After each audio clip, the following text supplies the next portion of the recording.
Hello, welcome. It is April of 2025, and I'm so pleased we're going to have a great conversation today. I've got Fiona Gardner with me and Peter Copping, who've both been on the channel before, and we all thought it would be really interesting to get together and have a chat around the overlap that exists between what all of us are interested in and our experiences around Shivambhu, sacred geometry, crystalline forms, what is seen, felt, and understood from the experience of working with Shivambhu. And that when we do this deeper research or have these other ways of bringing really ancient wisdom into the discussion, we give voice and understanding through visual input to what we're experiencing on the inside through this practice. And that is something that I've heard repeated by many people, but it's been a very big part of my experience that I know what I experienced through Shivambhu and through Fiona's work, through learning more about sacred geometry through Peter. I understand how to then explain more about why I feel the way I feel. If that's what's happening in my Shivambhu, well, of course I feel like that. It makes sense that that's the shift that's happening in the body. So I would love to ask each of you to say a little bit about what you love about the connection of Shivambhu to what you do, or something about your specialty, or whatever you'd like to introduce some aspect of what you do today. There's other videos on my channel with each of them where they do a bit more of an introduction about who they are and what they do. But Fiona, if you'd like to say a few things, and then Peter. Okay. So I'll just so what so I look at like plasma, blood, on like so many different levels. Like I'll look at somebody's blood and it gives specific information and holograms that can tell like how the physical and the emotional body is processing and how that affects it energetically. So that's kind of what I was doing before I got into like Shivambu or plasma recycling or even like observing it under the microscope. So it was as after my first few days of cycling my plasma that I was like, oh my gosh, I have to look at plasma under the microscope in this way because I want to see the holograms. I want to see if it's the same ones in my blood, it's the same ones in my plasma. So that's what got me hooked into what to observe in plasma. So I've been looking at it now for over a period of 4 years of just observing, taking in the information and just trying to see, not that I was trying to see or feel anything. I was like hoping to see holograms to give me some idea of how it can relate to the blood. But instead it gave me this divine information of what I feel is the spiritual body and the divine dance between the masculine and the feminine, the mother, the father, how maybe our brain waves and everything affect this change in our plasma. So that's just like a quick intro of like why I do what I do, basically, with looking at it in the microscope. Wonderful. Already there's so much to talk about there. Mhm. And Peter. Yeah. Well, I've been doing sacred geometry work for 24 years and uh, consistent in-depth Shivambu practice for 3 years. And they were running in parallel and not didn't have there was a felt synergy, but nothing that I could comprehend until recently. And it's interesting to hear Fiona talk so much about plasma because plasma seems to be the point of connection so far, in my understanding, between sacred geometry and Shivambu. And I'm really hesitant to say a lot about it because I haven't really studied plasma. I have a concept of what it is. And the latest form that I made, the latest geometric form that I made, um, has a particular kind of impact that I found the best way to try to understand its impact was that it was charging plasma. And from the little reading I've done about plasma, I learned that it's chargeable, it's impressionable, it can take a charge, it can take a specific charge, and presumably that charge could be cleared and it could take another kind of charge or so on and so forth. And so what I've learned about this, I don't know if you just brought the star tablet, Megan. Yep. Yeah, you can maybe this is a good time to show it because this is the form I'm talking about that when immersed in natural water or urine, seems to impart its presence into the liquid in a way that amplifies the effect of it, like sometimes very considerably, like 10 times or 100 times. And so I'm very much a beginner in this exploration. It's new to me, um, but I'm excited about it because of the power that I was experiencing. Mm. So that's my introduction. Lovely. Good. And that's Mhm. also a good point to talk about the terms we're using. So for people joining in, I often use Shivambhu because that's the tradition. I came to this practice through yoga philosophy and through yoga training. And so Shivambhu was the Sanskrit word that came with that. We're talking about urine therapy or urine application, auto urine application. So your own urine being used. And other words that people use, Peter just used orin. That's another word that gets used. Fiona's using plasma because it's your filtered blood plasma. And so that's a word that gets used for urine as well. Um, People also talk about Amaroli practice, which is another Indian term for it. So just when people are sort of going, wait a minute, I'm confused. There's so many words, there's so many terms. It's all the same thing. It's okay. And these are also good to know, just in the sense of if you get really excited and start doing this, you can talk about Shivambhu in a cafe for an hour and no one has any idea what you're talking about. Whereas if you're talking about urine, everyone's going to pay attention to what you're saying. So we have some great words that make it easier to talk about this. And plasma is another one. If you just start talking about plasma and it goes there. But that's another point, actually, that this, like the research that is done on plasma writ large, like blood plasma, plasma in other forms, like plasma out in space, right? That there's plasma in the universe in different forms. And then we start thinking of the fact that our urine is not water in an inert kind of way that we think about, oh, water isn't doing anything. Water isn't whatever. Of course, there's tons of research, from the people who really work, whether it's Veda, Austin or Emoto or all these different people who've done work with water, that it's not inert, but you take what I mean. But that plasma has this ability to be charged in a really interesting way, and that it can phase change, that it can, in the same way that water goes through all of these like gas, solid, liquid, but now there's a fourth phase of water, which is plasma. So all of this starts coming together in a really interesting discussion of things are a lot weirder than we thought they were, and isn't that cool? Yeah. So yeah, where do we want to jump in on? But I just want to say something about that language because I did change my language from using the word urine to plasma because urine is such, even though it's such a triggering label and people already have a set of beliefs and ideas and things. So I changed it to plasma because it feels like it's more of what it actually is in the sense of when we look at the whole body. Like to me, urine was this kind of like separateness concept word that seemed Orwellian in a way and just not really giving it the possibilities and the potential of what it actually is. So to bring it to the language of plasma and explain this is what your body's already filtrated, it's already what your body is filtrating and moving back around the body. This is just an amount that's being held in the black, and then to help people understand that process more about their body. I think we need to know more about how our body actually works to understand, like, oh, well, that makes total sense. If you would put your urine on the soil because you know it's going to feed the plants and change that environment, why are you so repelled to doing it to yourself? So to break through different paradigms like that with somebody is why I feel like that my terminology had to change. Yeah, So I just share that. Yeah. absolutely. Peter. And then Something we live in a plasma system. Sorry, Mhm. go. Well, this is a plasma system, this body as well. You know how it's fluid, and then we live in a wider plasma system.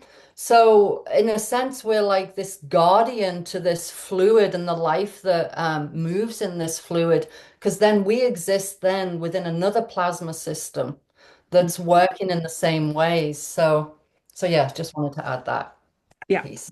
Peter. Yeah, I think what maybe is underlying this whole discussion, actually what's underlying our interest in having this discussion is that it seems to me that humanity is in the early stages of a state change, of a phase change, whatever Yeah. you want to call it. And I think all three of us are fascinated by the idea of plasmas because we have discovered what is to us a new state and one that we're attracted to and one that we want to be more involved in. And I suggest that maybe what's really going on here is that we want less solid and less water and less vapor and more plasma. We want to be that. In other words, we want to hold more energy, like the law of thermodynamics and all that. There's less energy in ice than in water, and as the this material takes on more energy, it becomes more fluid and more dynamic. And plasma is very fast. The word fluid is kind of understating it, right? And it's sort of more like cloud-like, and even that is a term we get Yeah. from vapor, so it's beyond that. And what I'm kind of stumbling the towards is the idea that um, we are moving to a state where we're starting to hold more energy and are becoming capable of things that weren't possible for us before at lower frequencies, lower levels of energy.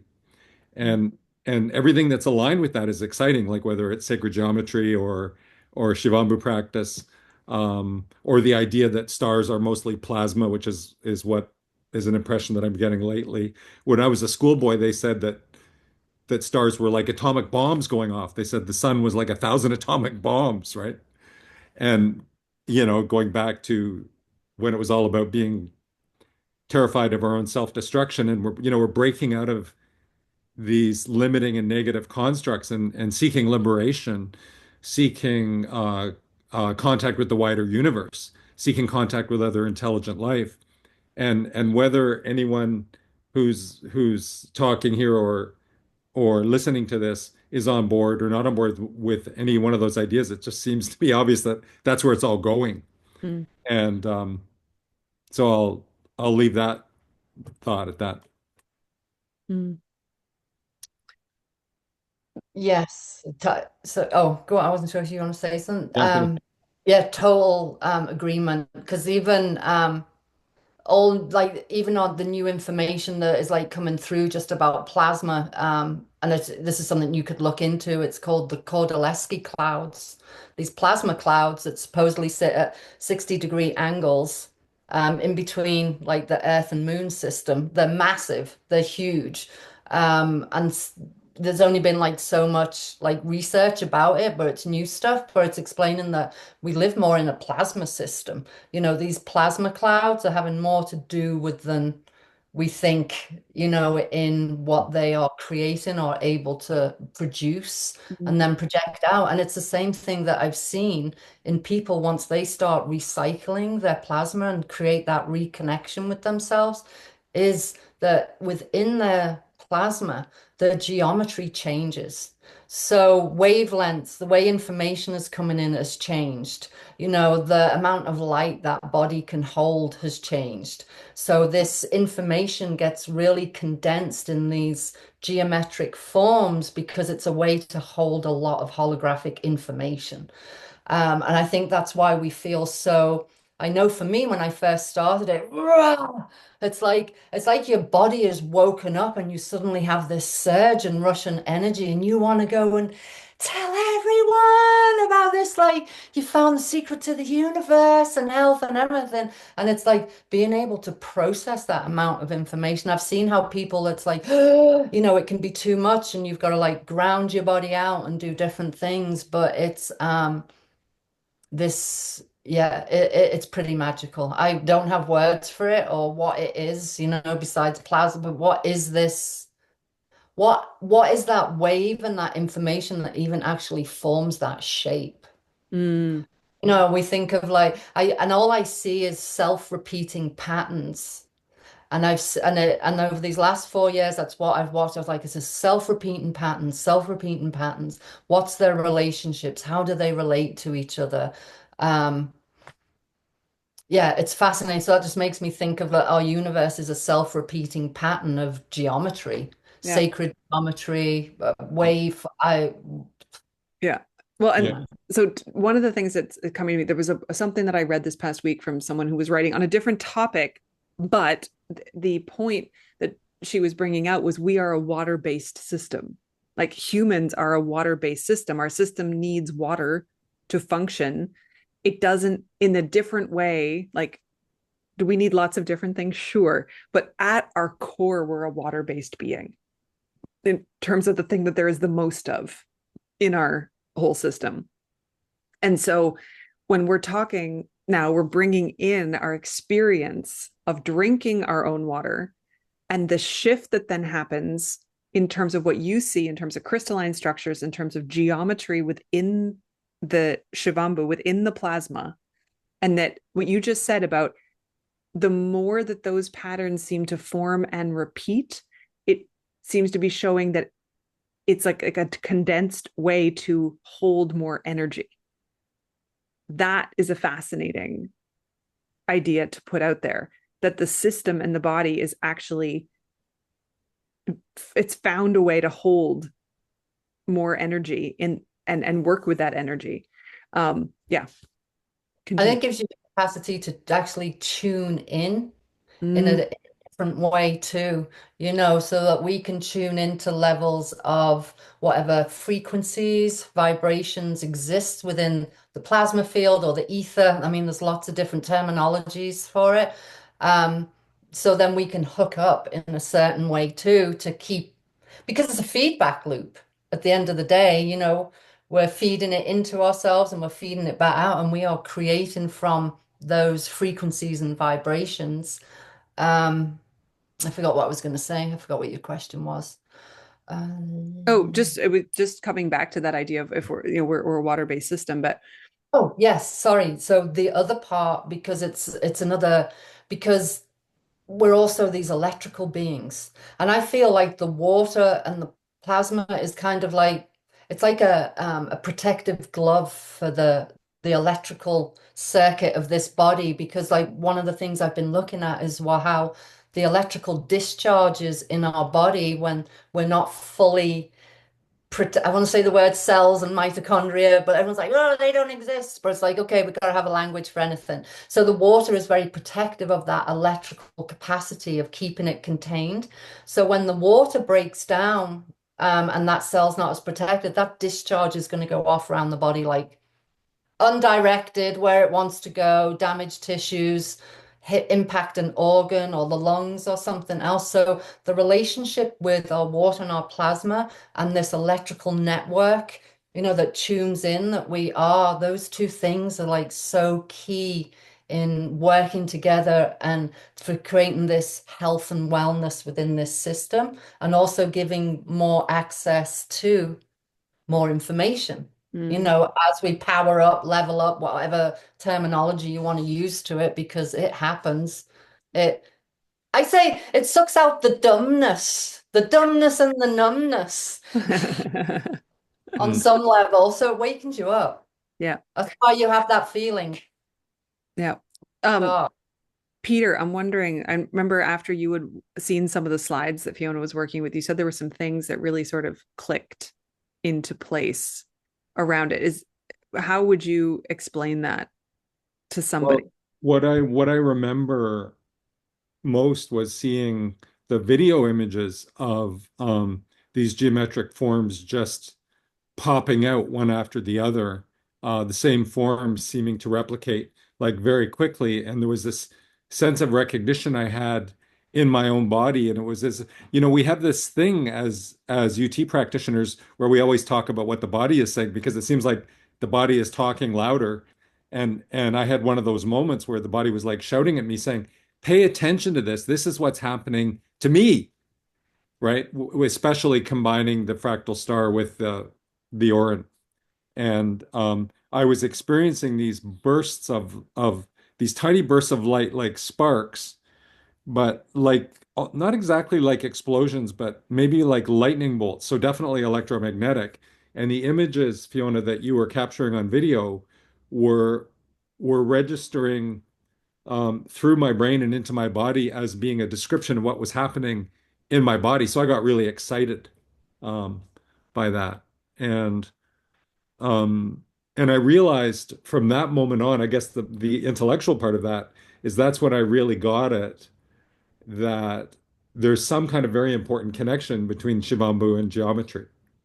And and I wasn't particularly searching for that, but it registered on my consciousness as this needs to be considered, but I still feel I'm groping around in the dark a little bit. Like I haven't brought it together, and I feel like together we put a bunch of clues out on the table, hints and whispers and secrets, and we're kind of looking at all these cryptic, bits of information and saying, what are we going to do with this? Where is this going? There's something here we've got to understand, right? But we don't know what it is. That's how I feel about it. Maybe you feel differently about it. I also want to say some things about fractal structures and geometric complexity that go back to some things that Fiona said about 5 minutes ago, but I can do that anytime. I'm good Okay. if you want to jump in. Go for it. Yeah. Yeah. So what I have learned over the years of building geometric forms is that assuming we're talking about coherent and symmetrical structures, that the more complex they are, the more energy they hold. Okay. And so one of the things I think is happening as we evolve is that our energetic systems are becoming more complex, partly in order to hold more energy. And the other aspect of this is that as systems become more orderly and more crystalline, they become more precise and powerful as receivers and transmitters. And so, for example, a more complex geometry might be able to reach further into space or time or both in terms of the information that can come and the clarity with which it comes. And so I become a sort of coherence freak. And by coherence, I mean really an orderly system where there's a lot of internal alignment. And there is this just mentioning again about the cymatics, and this is the discipline where they take a plate and put sand on it and beam sound frequencies at it. And the sand or sugar particles or whatever they're using can go into a random state, but when they reach a certain frequency, it forms a flower shape. And then the frequency goes up, and then there's a more complex flower, a more complex geometry shape. And the shapes keep getting more complex as the frequency goes up, which is a very direct analogy for what I'm talking about. And I know from my work with built forms that as the forms, if they remain orderly and as they get more complex, they are bigger and better transceivers, which means transmitters, receivers, and and they do hold more energy, so you can energize your system more with a more complex orderly structure than with the simpler one. And so I think that there's because Fiona's work shows that there seems to be, Fiona, correct me if I'm wrong, but there seems to be more geometry in the blood of someone who's, or the urine, I guess we're talking about, of someone who um, is recycling their plasma. Have I got that right? Yeah. Yes. Yeah. Okay. So to me, that's a pretty strong hint that what we're actually doing is ramping up the complexity of our symmetrical geometry. We're probably ramping up our symmetry, Mhm. and I'm thinking that we're ramping up our, I'm using the word complexity, which I'm not very happy about, but a more elaborate, more tiers. The more complex forms have more tiers, which leads me, and tell me if I'm jumping around too fast, but I want to say a few words about fractal The only structure. thing I'll just throw in here is that one of the discussions that Fiona and I had, she brought up coherence, and we really talked about coherence for a bit. And Mm. that I love the fact that you're bringing up the same thing, that sacred geometry is very much dependent on this coherence. Otherwise, the energy doesn't move and it can't send and receive properly if there isn't coherence. Yeah. And that's the same thing that you're finding within the urine and the structures that you're seeing. And if could you, before we go to fractals, could you just say something about that shift that you actually see happening so that people can understand a little bit more about But Yeah. Yeah, so if I look at so the only way I could describe that is if I look at somebody that isn't urine cycling their urine, I look at how the urine looks, that there's not much going on. I'm not seeing anything form. I'm not seeing patterns. I'm not seeing energy. I'm not seeing anything that's making me go, "Oh, what's that?" But what I will see is sometimes maybe a shape or something, but it can look like it can be encapsulated. Like, oh, the blueprint's there, the potential's there, but there's no access to it. It hasn't, it's unused in a sense, it's dormant. It's like they're like seeds, and there's a certain way to wake them up. So when that person starts the plasma recycling, then I see the way that information changes.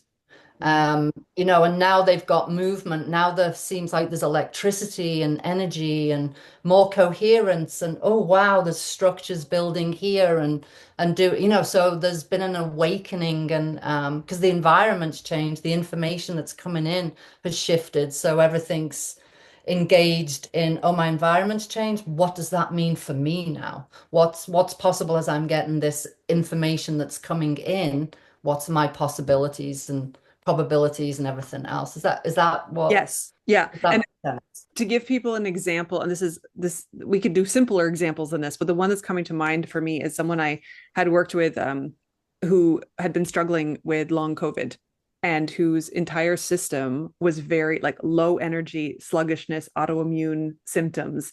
And I was just coming back to this idea of drinking, like we're talking about cycling plasma.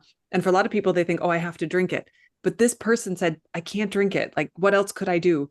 And so I said, well, could we do tiny basti or implants in the rectum? And when I say tiny, I'm talking less than a tablespoon. So of fresh. And this person started on that. The first day, they felt such a difference in energy in their body from less than a tablespoon in the rectum that they did it again. And they started doing it twice a day, even though I said, try once a day. They were like, no, twice a day, I've got to do this. Within a week, they felt radically different. Within a month, they were able to do physical things they had not been able to do for 2 years. So when we're talking about what does this mean? So you see a coherence, a shift, a replication of pattern. This pattern of crystalline forms is holding energy. What we see on the outside in someone who's been very low energy is this, and you're saying there's potential. So here's this potential that gets unleashed, and someone who's been, their whole system has been not coherent, unable to hold energy, suddenly they're able to go and do physical things they couldn't do before because this cycling of their own energy, even if they're not drinking it, but they're cycling it in their system in a way that is accessible, the potential is suddenly unleashed and you see a change in that person. Mm-hmm.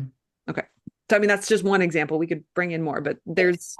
And one thing that I've seen, because with looking at plasma for so long, there's kind of three specific things that I see.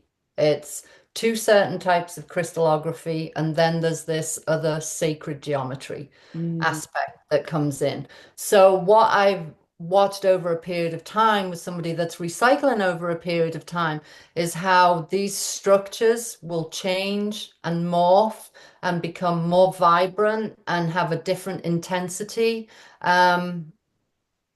To the point of like the relationship I have now with it is that these are actually plasma beings, these are sentient beings, and they actually you can feel the information that they're actually bringing to the body. So I actually asked some psychics, so this is just a different part of the work. It's like, can you, because I'm getting these downloads and thinking, oh, I'm crazy. How could I like say that to somebody? They'd be like, oh, anyway. So just like looking for validation in other places to people that tune in a different way is to get that information. That what is this? Because to me, this is something very specific that's happening. There's a communication.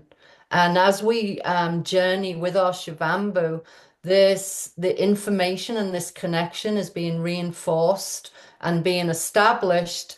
And that then, because we are a feedback loop, that is enhancing that feedback loop. That's like that coherence is going off the charts to the point that you can't even test the electrical voltage in that person's plasma anymore because the devices we have just cannot hold it. So it's like we are then feeding this into this plasma system. So, and these specific shapes, because I've looked at a difference between what's plasma, what's consciousness, because I was like, I don't even know what consciousness is, but there's a representation that is showing that plasma is more toroidal.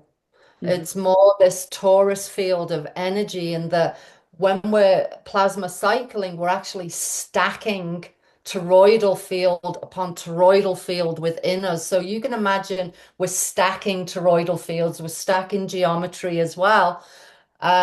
We're living in a toroidal system, you know, with even the way our heart beats and the way we breathe and the earth and microbes, everything has these toroidal fields. So when we're stacking, the coherence that we're building and then informing into our environment and receiving back, I'm like, wow, I get goosebumps because I think I've only been doing this 4 years. Oh my God, Megan's been in. She's got done over a decade. What's that like when you are in that relationship? Because we all have our own unique relationship with plasma. And I feel that's like, this is what this consciousness shift is happening. And it's a relationship with ourselves. It's a relationship with nature. It's this relationship of like, what is consciousness? What is all this that's going on? I feel like right now it's whirling because there's so much other information out there right now that's really distracting and can take us in all different places. But this conversation about the relationship we have with plasma within this system and the greater system, yeah, I think it's pretty phenomenal. I think it's just going to grow and grow and grow. And that when we're looping and we're feedback looping into this environment, we're going to significantly change our environment. I have noticed it in my own home with my family that doesn't cycle, but I've noticed how they've got healthier and healthier. Mm. And I'm not taken down by any of their weaker oh, you know, if they think differently, everything has shifted. It's not been instant, but Nope. it's been over these periods of years. But I'm like, wow, just to see how fields and that coherence can shift and change and affect other people and the environment. I think we're really tapping into some real power source. So yeah, one thing I Yeah. wanted to bring up from what you're saying, and everything you're saying, I'm loving. Just to come back to one of your more recent posts on your Instagram, messages in plasma, if people want to find that, is your post about how you see these almost beings, light beings in the plasma, and that you asked some psychics to tune into that. And so there's a post, people can go look at it and read it and whatever. But what did they tell you? Because that's the fascinating part. Oh, what did they tell? Oh my God, I'd have to get the thing and read it. Okay. Well, Because I can't pull, I can't pull information from my, because there's just too much going on in my head. yeah. No, I didn't mean to put you on the spot like that in that sense. But the thing that while she looks that up, I mean, you look at it and she showed there's like an image in her Instagram post of one of what she's calling the beings. And so you had said even like, what's a Okay. crystalline form, which is such a being. So yes, go ahead. So, because I've watched them evolve and change, and I've watched them become more vibrant, more shaped, more golden. It's incredible watching how they transmute. So she said, these are living beings. They are working with incarnated beings who have developed a higher consciousness. So, meaning that you've created a space where they can awaken and be, you know, their fullest potential. Not that you've bet more consciousness than somebody else. They are spiritual beings, meaning that they have an actual soul. So each one has its own soul, its own wavelength. They are assigned to incarnated beings for specific purposes like healing, guidance, protection. They can impart knowledge and help bring peace and comfort. This being says that it's helping to build the new human. The vision they are giving me, they are like angels of the inner universe. They are elemental beings, but at a super high level of consciousness. Yeah. So I was thinking about that anyway before we were talking, but when Peter was talking about fractals, that Right. reminded me of what that psychic had tuned into And when so Peter, I'd like to ask you to talk about the fractals, Yes, but please. that to me is part of, again, we're putting, as you said, it's like we have all these clues and secrets and things scattered on the table, and we're going, how do we connect them into it almost feels like it's like a 5D puzzle, right? So like it comes together, but in these ways that we can't even like grasp how the parts fit together. So I think this is part of the fractal experience. Yeah. Yeah. I don't want to create another um, digression away from the fractal, but since Fiona mentioned the toroid, I did send you a good video animation of a toroid because I think a lot of people don't know what a toroid is. Yes. And just in terms of covering the basics, it might be good to show that graphic because it's really much better than most images you can find. Yeah. Okay. I'll try to find that. You Okay. Okay. So the idea of the fractal is that it's something it's a patterning of things where a particular configuration keeps restating itself at different levels of scale. And that's what the star tablet shows.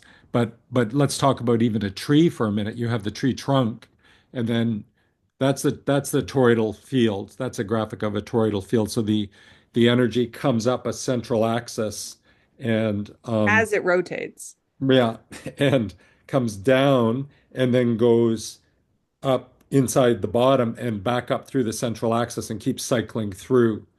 And I like this graphic because it shows all the different dimensions of that within a three-dimensional construct of reality, which is Mm. our reference point. And at the risk of getting ahead of the discussion, I think one of the things that's happening that is confusing for us is that we're migrating into a fourth and fifth dimensional reality. We don't totally have the tools to Yeah. explain it or understand it. So this is what a toroid looks like in three-dimensional reality, but it might look like something related but more complex in fifth dimensional reality. And this is what we're up against, right? This is our challenge is that we're trying to understand the world as it's changing and we're moving through it as it's changing and becoming something different.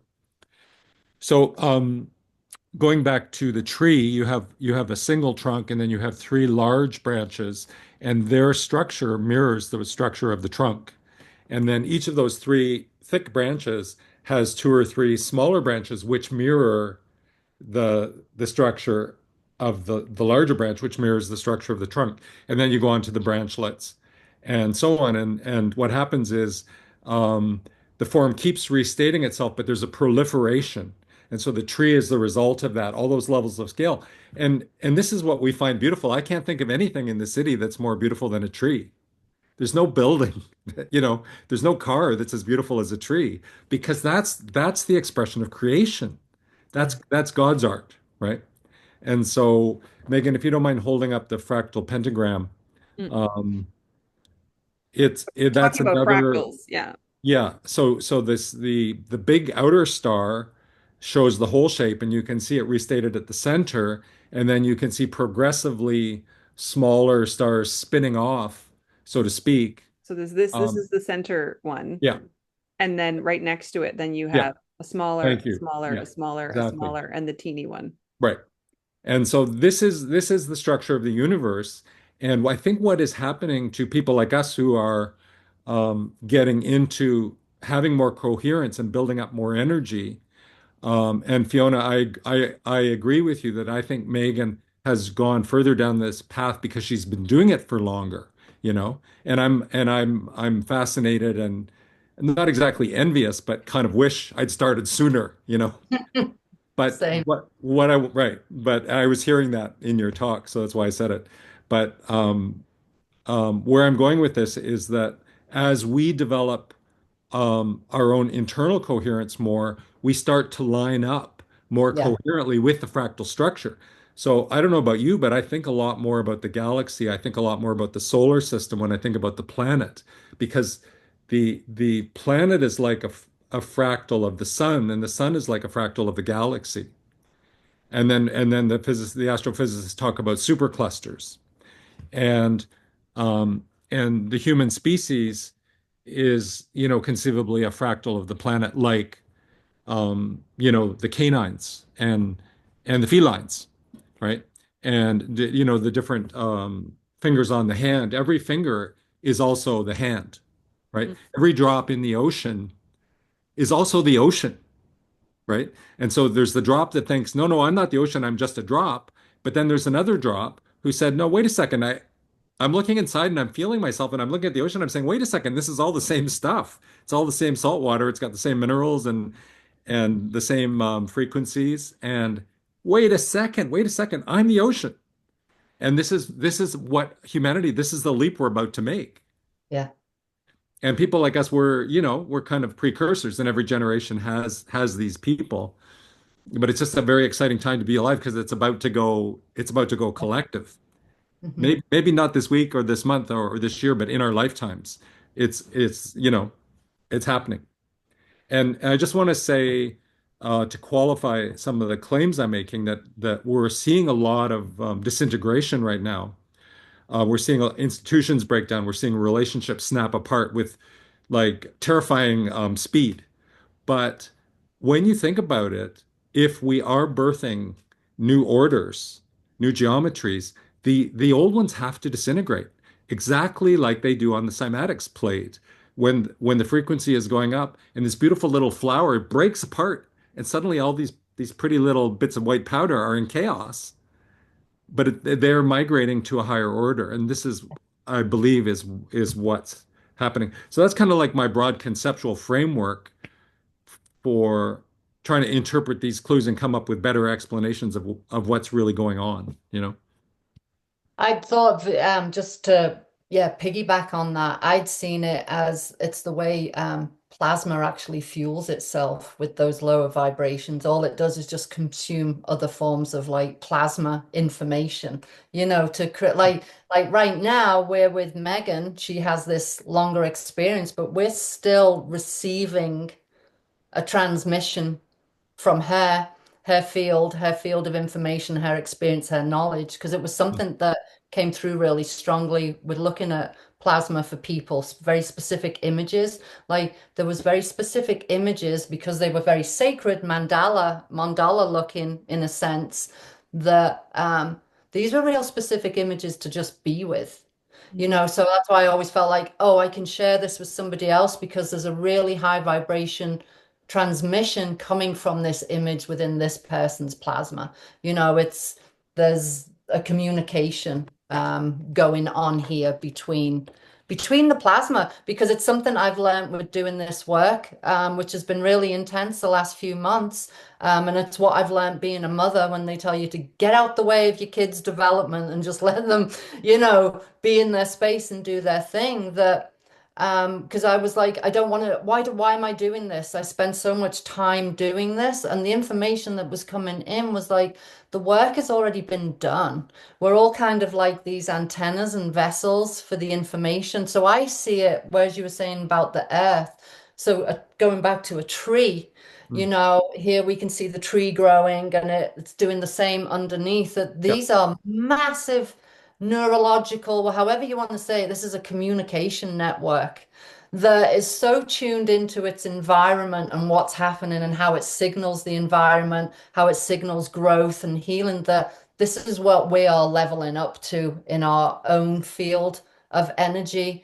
The coherence is expanding, that toroidal effect is energizing in so many different ways. And you're right, how I see it in different examples of like 5D, 4D, because I see that difference in the plasma with people. I'm like, is this more 5D information or is this more 4D? And it can be seen in how the crystallography forms and how it will angle itself, because that's something else I've noticed. If somebody does something specific, they're under the influence of, their angles of crystallography will shift and change. So to me, that's like, okay, there's something very different going on, because the angle, and you even think of pyramids, things are designed a certain way for receiving and transmitting information. So when somebody even specifically changes their type of water, everything shifts and changes.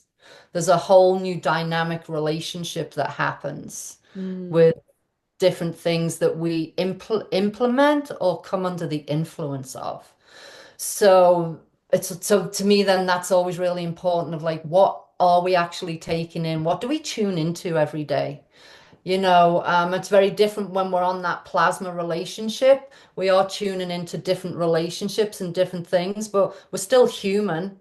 We still gotta like, wow, that was a lot of energy. And sometimes when a lot of energy comes in, I know for me, I'm like, you know what? I've got to go eat some bread. And I think I need some butter because this is too much right now. And I'm going like this. Yeah. So Yeah. I need to like, okay, just come into this ground a bit. I'll go outside, get my feet on the ground because it's like you have to integrate the shifts and changes too, because the level of light and information is not what my body, or anybody else is used to right now. So I'm always like people, yeah, if you don't feel like it's got to be so strict and constricted of how you cycle plasma or else you do with your body, you know, Yeah. but really creating a healthy relationship with the environment so that we can inform and be on different levels because it's all different.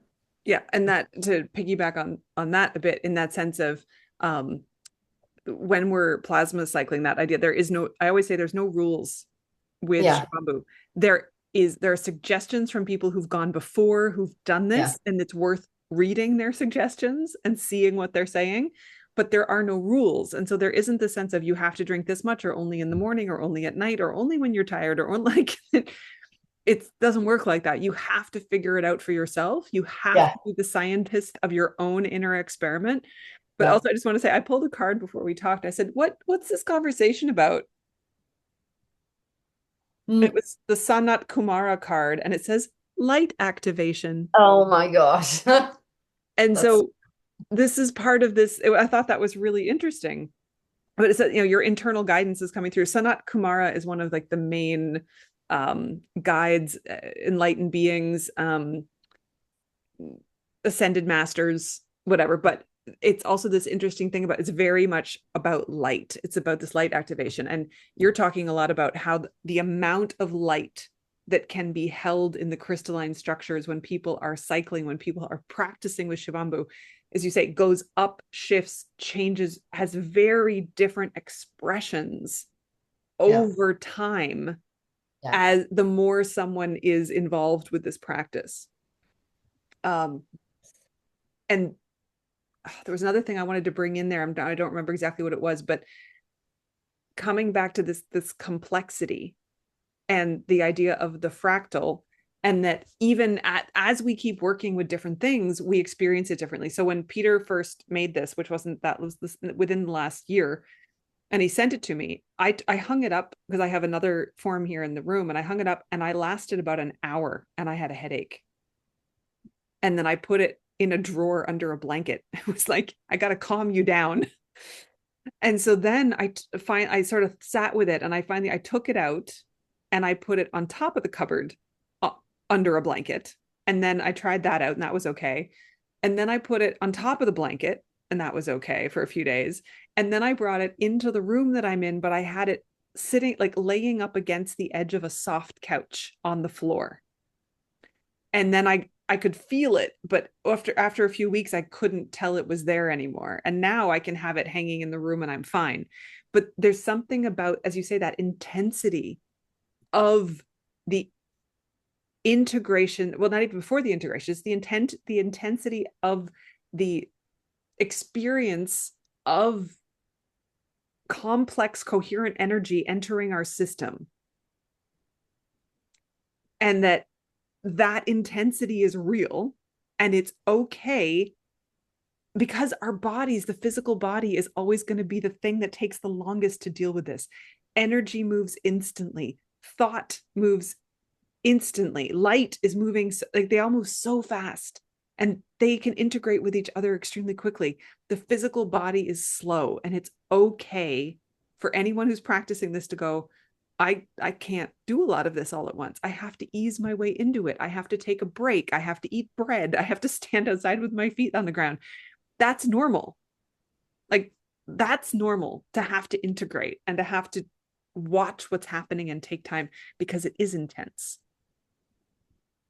We all talk Yeah. about it. We're like, this is wonderful. This is like one of the best things that I want to tell everybody. And it's an intense process. Yeah. And a very intuitive one. Once you start, because of just what it opens up.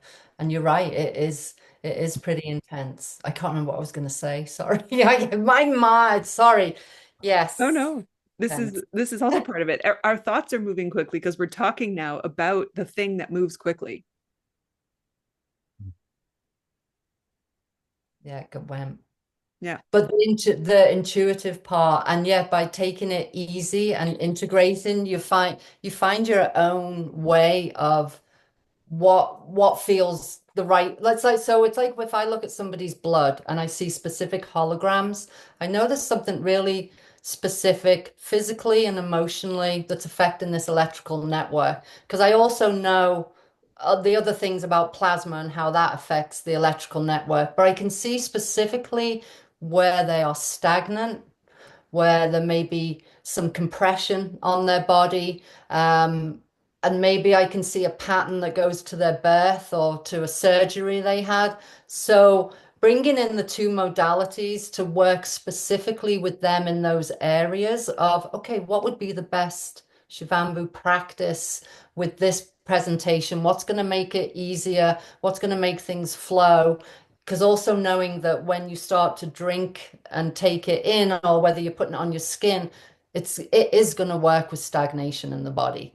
There's many ways to work with that because how it will go in energetically and start moving things. So I don't know why I said that, but Well, it's yeah, making me think of people recently who've come to me and said, I stopped drinking my Shivambu. I'm starting to drink it again. It's making me feel a little weird.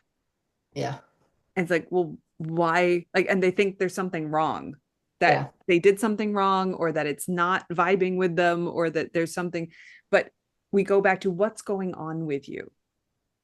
What is shifting? And so one person I actually was communicating with this past couple of weeks, when they heard the whole story of what they'd been doing, what I responded with was, it sounds like you've actually put a lot of time into building a solid foundation for yourself and your health.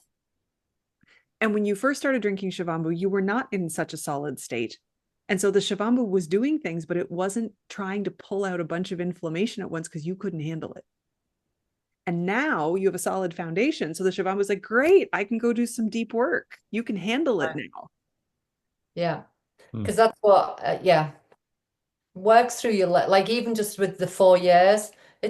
Like I noticed like there's layers that I work through. Like I'm still hitting that wall and moving through it. That's been like 3 or 4 months of like I questioned that. I was like, what's up with you? Why are you feeling this way? All these different conversations were coming into my head, and I'm like, wow, I'm really stuck. I'm stuck with a relationship with food, a certain food. I'm kind of stuck and wondering, just about life because since I started this, my whole life has crumbled. It's like every paradigm, every reality that I was functioning in, creating an income, blah, blah, blah. I put out this information of self-sustainability and being able to sustain myself. So everything around me is crumbled. So my car broke down. I couldn't work, all these things. And so there's and it's like, but still to be in that flow and to still have that faith and trust. I know that this is like a heavy layer that I'm moving through, but I still have that like strong belief and faith that, oh no, it's a shift. It's a shift of integrating the light and the information and then navigating it within this like realm that I'm existing in right now, which I know internally I don't really like.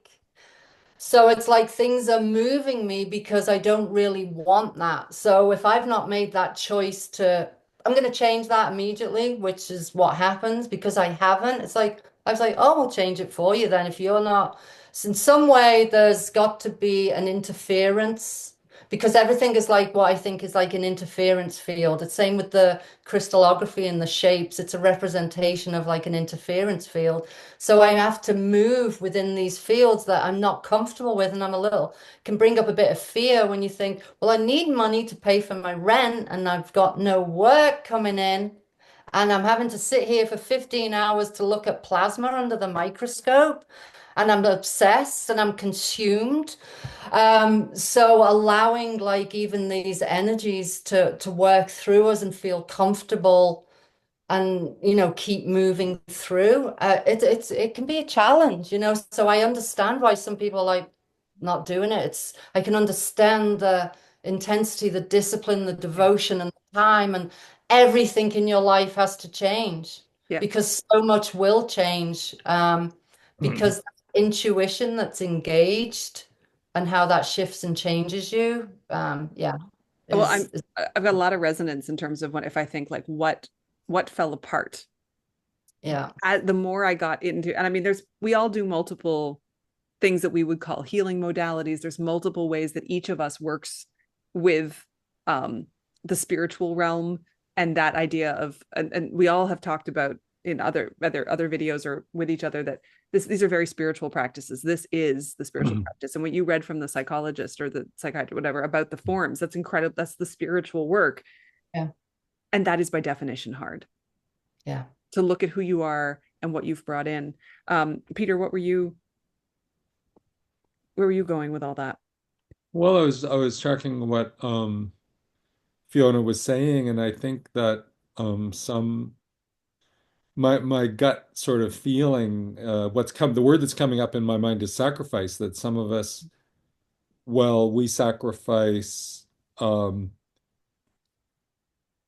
approved path. We sacrifice the comprehension of our neighbors, our family, our peers. And it's a choice we made. We felt the calling to push into the unknown and come back with something of value that the collective was not recognizing. And our conversation is full of that stuff. And these are the little treasures, we're wearing rags and our feet are bruised, but we've got these precious gems that we found in the cave, right? And I don't think that is a comprehensive description, but it's an aspect of it. It's an aspect of the experience of people like us who have said, no, there are things we don't know, and we have to go into the mystery and find out more. And we're not doing it for personal gain. We're not doing it for recognition. We're doing it because it needs to be done, right? Yeah. Right. Yeah. Absolutely. I mean, I'm in a position at the moment where I'm spending like half of my time reading articles about the scientific study of urine in all its forms. Yeah. And I don't have a scientific training in my as my primary training. I have a research training, so I know how to do research, but I'm sitting there reading this stuff and I'm like, I could never have anticipated that I would be spending about half of my time every week reading about like research on urine. It just wasn't what I thought I'd be doing. It's expansive, as with everything that we do, where we're learning, reading, philosophy, whatever, like higher learning, all that is expansive, and that expands the mind. And when we're working with Shivambhu, it's necessarily gravitate toward expansive things, expansive practices, expansive information. And that's also just, I mean, we said we would try to be at an hour. So I'm also looking at the time going, we're really close to the hour. For me, one of the biggest things about doing work with sacred geometry with Peter was that I found it very expansive, more expansive meditation, more expansive sense of connection to other people who were in the group doing the same thing. When I saw Fiona's slides, then I could see, especially in the videos, you see it in terms of the expansive nature of how these crystalline forms take up space and move in an expansive way. So this sense of everything coming, and it is that toroidal field idea, like it comes up and out, like that's the movement that I want to do, is that sort of up and out. And it's mind-blowing, it's wonderful, it's interesting, it's challenging, it's spiritual work, it takes courage. There are days where you really think, what am I doing? How did I get here? And you're going to keep doing it, but the question still comes in, what am I doing? And some people need to talk about it and some people don't. So don't worry if you're someone who's watching this going, I just started doing Shivambhu or plasma work and I can't talk to everybody about it. You don't have to, it's okay. Only some of us have to talk about it. Right. I did not know that was me, but apparently it's me. So it's okay that I have to talk about it and you don't. And Fiona talks about it and Peter talks about it and other people. So just don't feel any pressure. You don't have to be the person out there talking about it all the time. I would like to invite both of you to come back and talk again, because there's a bunch of things as we were talking that I'm sort of making notes going, oh, we could talk about that. We could take it, all the tangents we could go on, never mind the toroidal field, that I'd love to have a deeper discussion about that. I'd love for each of you to give sort of last thoughts as we wrap this up. We're both hoping that the other will go first to buy some time. I've really enjoyed this chat, and my feeling is that it's like the very early introduction to a more in-depth like discussion of some kind, because to me it's like we've been circling around, not avoiding, but not fully. My feeling is that we're not haven't got fully to grips with all these connections, and we're kind of circling around the content, saying, what are we going to do with this? And so I really like the idea of another discussion, and I almost wonder if we shouldn't have a private working session before we record the next one for whoever's interested, because I just sort of feel like I want to roll up my sleeves and like around a big table and like point to charts and like, scrawl drawings on pieces of paper and push them across the table. And, what do you think of this? Yeah. Like a workshop. I love it. Yeah. I love that idea. That helps an awful lot, because there's so many different, like you say, there's so many different directions and different things to share and talk about. And there's so many different fields of like physics, biochemistry, all the languages are different. It's like, how can what's all going on in here? Because it's really hard to sometimes put language to it to be more coherent. I would really appreciate that. Mm-hmm. And then to bring the spiritual side into it, right? So there's the science language, there's the philosophical language around sacred geometry and stuff, and then there's the spiritual language. And yeah, most discussions don't marry those up. Yeah. Yeah.